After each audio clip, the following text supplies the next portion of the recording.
Wake up. Ebro in the morning with Laura Stiles and Rosenberg. You shouldn't be saying that on the air. Hello, good morning. Good morning. Good morning, Mr. Cuomo. You're on with Ebro. That's me. You got Rosenberg. That's where you say hello, Rosenberg. Oh, hey, what's up? And then you got Laura Stiles. Hello, good morning. How you doing, guys? Before we start, I want to register a protest on that last ride or die. I do not believe that qualified because delivery, he made it sound like he could have been an Amazon man. It could have been. Could have been. Yeah, no, she did not hear drugs. She did not hear drugs. I thought he was a FedEx man. Listen, Cuomo. It's a pleasure to meet you, but before you try to get on our good side. But that was a good start, by the way. I will give you credit. That was solid. That was a great start. You've been dodging us, man. We've been trying to have you on this program, and now it's voting day and voting time, and now we're hearing from you on the phone. What's up with that, man? Well, it doesn't. You want to hear from me before people vote, so I'm here. Doesn't matter until they vote. I wanted that real sit down with you, man. But I do want to get into a few things with you this morning. Everybody's going out to vote. It is the time. How do you feel going into voting day? I feel very good. You have a record turnout. It could be the largest turnout in modern political history, which I think is good, right? But it also tells you something. It tells you people are concerned, people are worried, and that's why they're actually coming out. And look, there is a lot to be worried about in New York. We have President Trump coming from one end. We have fiscal problems. We have a lot of issues in our city. So, yeah, people are concerned, and they're coming out. I feel good about it. You know, I'm all over the city. I have been for days. And people know me. I was governor for 11 years. I was attorney general. I was HUD secretary under Clinton, did all the public housing in the country. And they know I get stuff done. You know, I'm not a typical politician, talk the talk. I get stuff done. I built the new LaGuardia Airport, new Kennedy Airport, 2nd Avenue subway, Bronx Sheridan Expressway, passed the highest minimum wage in the United States. First state to pass marriage equality, by the way, in the United States was New York. So they know I get stuff done, and they want stuff done, and I'm feeling good about it. Now, while you talk about getting things done, there's always been the issue of the MTA mismanagement, which was on your watch. You've been criticized for focusing the attention on these attention-grabbing projects and not essential repairs. If you're going to be mayor this time, what are you going to do differently with the MTA? The MTA is a bureaucratic beast. The MTA is a regional transit authority. It runs Connecticut, Long Island, Staten Island. It's too big, in my opinion.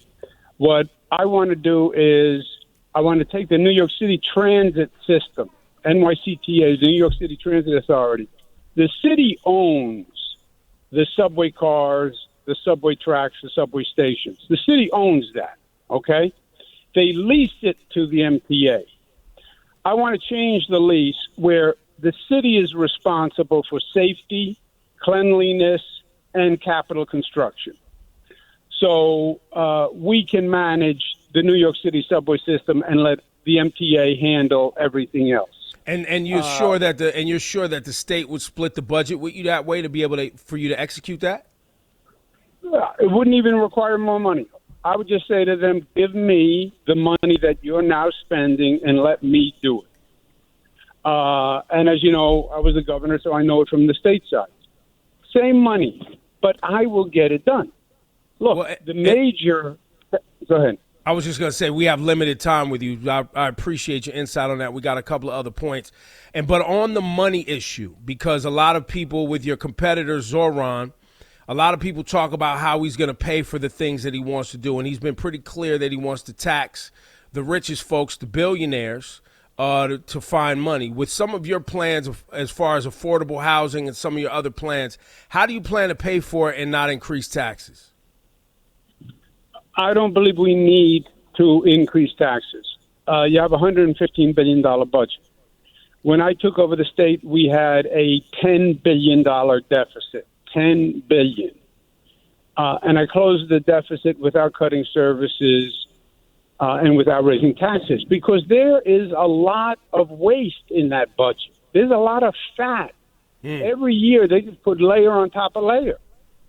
So you will get the money. And on the tax increases, you will not get the tax increases that Mondami is talking about. What he's talking about is the state would tax every corporation in the state, Buffalo, Suffolk, and all the money would go to New York City. The legislature would never pass that. It could never pass that. They'd all be out of a job. So it's a non-starter, what he's talking about. Now, the success of his programs is happening in a city like Boston, where they've increased tax on the city level for some of the richest in Boston. So that's worked. But we have our own Jewish person here. I want to transition to something. And Rosenberg, I'm gonna pull you to the front here on this, because before we started this conversation, you said you wanted to talk to Cuomo about a couple of things. Well, yeah, I have a couple of policy things I wanted to ask you about, but also, Mr. Cuomo, I have to tell you, as a Jewish person, the constant use of anti-Semitism as sort of a tool to scare people against Mamdani, I got to tell you, I just completely resent it. I've listened to the man's policy. I've heard him talk. I understand he is very much against the Israeli government, but no part of him says anti-Semite to me. And it kind of feels to me, when you bring it up over and over again, like you're using this history and fear that Jewish people have about anti-Semitism to try to garner votes for you. How do you respond to me feeling that way? Because that's how it's felt to me throughout this campaign. Okay. Too quickly, just to close Ebro's point. We do have a New York City tax. It is higher than ever before, separate from the state tax like Boston. I have never said he is anti-Semitic. That is not. Don't put that on me. 1,000 rabbis signed a letter saying that they believed his rhetoric was inflammatory for the Jewish community. Angela Buchdahl, one of the most respected rabbis in the United States, did a sermon the other day saying she thought that he was inflammatory. I have never said, they pushed me, do I think he's anti-Semitic? I've never said that. I've never said it. But when you go back to those same things over again about the globalized, the intifada, and this sort of playing with his words to make it seem like his views on Israel make it like he's okay with harm to Jewish people, don't you think that's the same as implying or saying that he's anti-Semitic?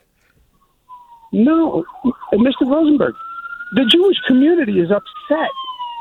1,000 rabbis, I've never heard of 1,000 rabbis signing a letter. And I do believe he should denounce the expression globalized intifada, which means kill Jewish people. And if that expression was anything else, kill Italian people, kill black people, the city would be in an uproar. So just denounce the expression kill Jewish people. But you're doing it again because you're not going to. As a Jewish person, I'm not going to sit here and defend the phrase "globalize the intifada" because, like Mamdani says, I don't think it's a phrase people should use. But it is also disingenuous when you simply say that it means as if the definition is kill Jewish people. That's also disingenuous. It's a bad phrase. It's a phrase that is often used by people who have bad beliefs, but it's not exactly what you're saying either. And I just feel like we've made this campaign. Sometimes, Mr. Cuomo, I just feel like, why are Jewish people? Yes, we're big in New York City, but we've been such a focal point of the conversation in this campaign. And I don't know. I just feel somewhat used by the entire thing. And I understand Rabbi signed a document, and I understand there are a lot of emotional Jews over the last couple of years with the Israel situation. But I frankly don't understand why Israel has come up so much in a mayoral race when, frankly, neither of you will have anything to do with Israel, whichever of you wins. 100%. But that's my issue. He made Gaza an issue because it works for his voters, because they are pro-Gaza. I agree with you. You can have whatever opinion you want on the Middle East, Israel, Gaza. It's a horrendous situation, and God bless the ceasefire holds. But it's been horrendous for 2 years. But it's been horrendous since 1948, Mr. Cuomo. Let's not act like it's ever been ideal for Palestinian people specifically, or even the fact that, the militarization of that government and how it's had to manage what's going on over there has ever been ideal. So I think we can all agree it's people never have been super smooth. Emotional, right? Yeah, October 7th sent it to another stratosphere, for sure. Yes, for sure. That's what I'm saying. That's what I'm saying when I say 2 years, October 7th. Now, Mr. Cuomo. Who cares? It has nothing to do with the mayor of New York. But to Rosenberg's point, it is used to create emotion and to create fear. And Mamdani being a Muslim American, it is used to be a divisive issue. And I think a lot of people take issue with it because it feels like a ruse. It feels like a sham, right? Especially when you were on the air with another Rosenberg, and I'm sure that didn't make our Rosenberg. No relation, by the way. No relation. Didn't make our Rosenberg any happier. You're up there giggling about 9/11 as it pertains to Mamdani. I'm sure you heard that audio back, and I'm sure you're not happy with how that played out. I'm giving you an opportunity to clean it up here, by the way.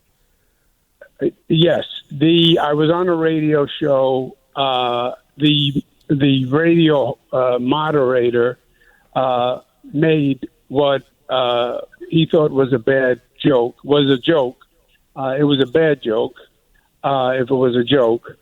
But I agree with you.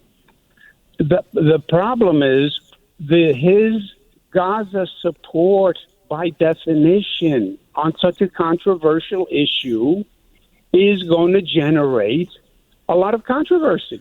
Well, I think position either Gaza or Israel and not generate controversy.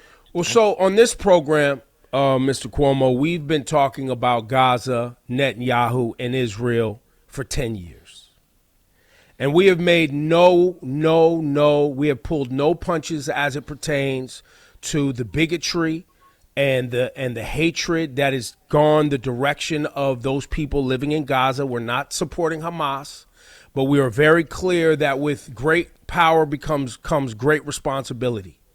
And we believe that the Israeli government's job, with the taxes they get from America and the military support that they get, that is their job to make sure that things don't get out of hand.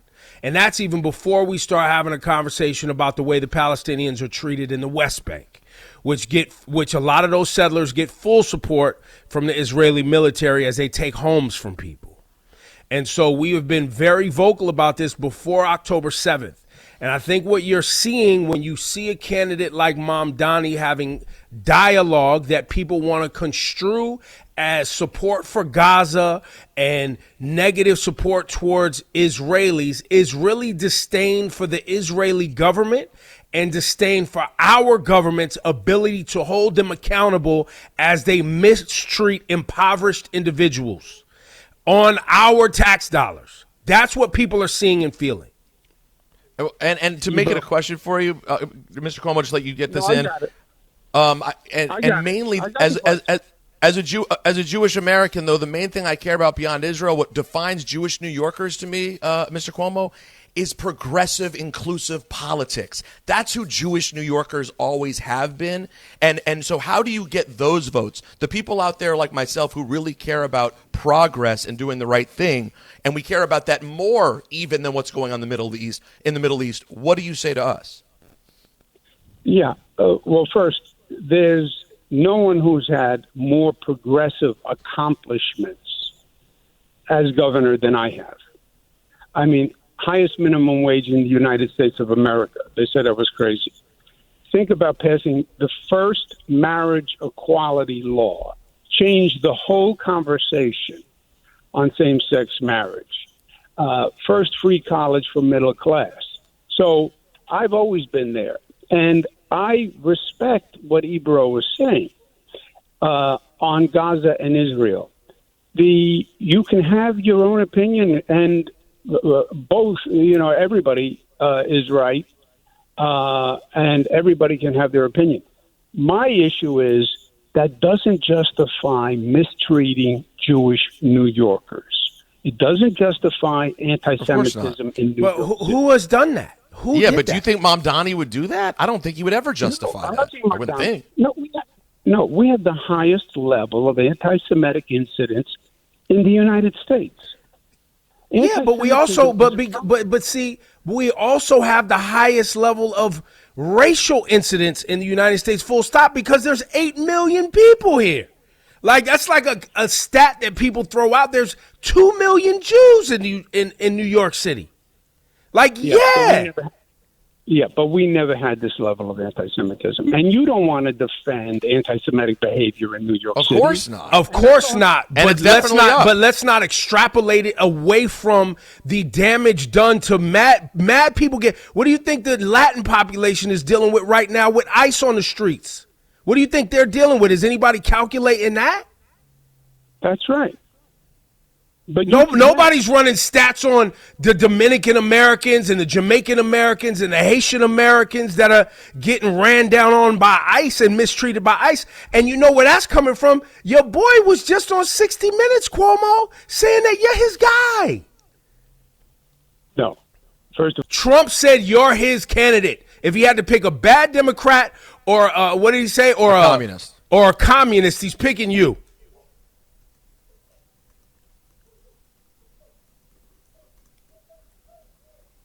Hello? I think that they cut him off. I think he had to rap. You just get, oh. I really wanted to hear that answer. That's what I was going to ask you. Ebro just got spicy. Oh. I heard a click before the boop. Wow. Okay. Oh, well.